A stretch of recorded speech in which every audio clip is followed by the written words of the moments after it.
Okay, welcome back to this course on testosterone optimization, where I'm showing you how to naturally increase your testosterone.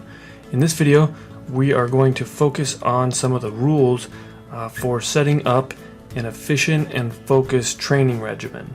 So we're going to walk through 6 rules, one by one, and I'll talk a little bit more about those. So the first one is to train 3 to 4 times a week. This, to a lot of people, probably seems like it's training too little.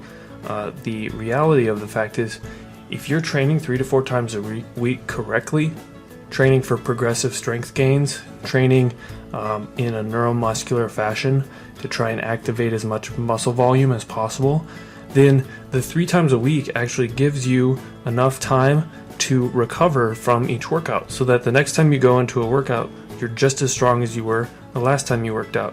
A lot of people run themselves into the ground and train many times a week. And that's really where they have issues in terms of elevated cortisol levels, which means lower testosterone. But if you can hit every single workout with a really good intensity, because you've allowed yourself enough time to recover, and you train nice and hard, but you don't overdo it when you do train on those 3 days a week, then you're going to steadily elevate your testosterone levels over time. And this is also a really good way to progressively get stronger and stronger every single week. Second rule is no steady state cardio. So we talked about how jogging and running and cycling and that sort of thing, over a chronic amount of time, if it's not sprinting, but if it's like jogging for miles and miles at a time, if you do that over years and years of your life, especially, you are chronically elevating your cortisol levels, which means you are chronically suppressing your testosterone production. And you're also not able to hold on to the lean muscle tissue that you want and need to give you that nice V-shaped look that you're going after.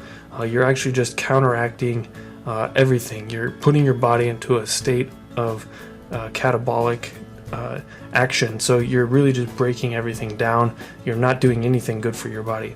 So instead of doing that, you want to walk. The third rule is to use compound movements. So remember, one of the principles for activating the optimal hormonal response from your training was to use big compound movements, because they activate a lot of muscle tissue at once. So you really want to get down and dirty and activate as much muscle as you can during those 5 or so reps of your neuromuscular focus training, because that's going to give you the biggest hormonal push out of your training. The next rule is to focus on your neuromuscular system when you're training, so that in terms of your sets and your reps, you want to keep your sets low enough that you're able to recover and you're not wearing yourself into the ground. And you want to keep your reps right around 5 reps, so that you are having a really nice, good workout in that 5 rep range, with the big compound movements activating as much muscle tissue as possible. Another factor that ties into this is explosiveness. So if you're contracting your muscles in an explosive nature, you are going to activate a much higher testosterone response, growth hormone response, than you would if you were just doing static and or big, heavy but non-explosive movements, just big slow movements. So you want to get just fast, explosive, jumping, eccentric movements, so you can activate the highest amount of testosterone possible. And the last is the work done principle. So total amount of work done actually has a role in the hormonal response. So we're talking work as in physics. So you want to displace a lot of weight over by using force. So like over the optimal amount of distance, essentially. So this ties in with everything else. So you have to be explosive if you're going to displace a lot of weight over a distance. And you also need to use a compound movement, because you're going to be using your whole body to displace that weight. So this really just ties in everything else, but also ties up all the rules pretty nicely in one. If you notice that all these rules all work synergistically.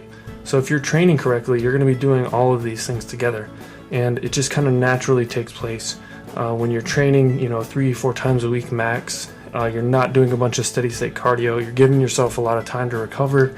You're doing big explosive movements, compound movements, training with the neuromuscular focus, and getting a lot of work done in those sessions. When you're done, you're done.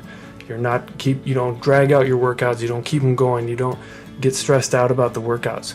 When you're done, you're done, and you do everything correctly, and you're going to feel really good about it. So now go on to the next lesson, and I'll see you over there.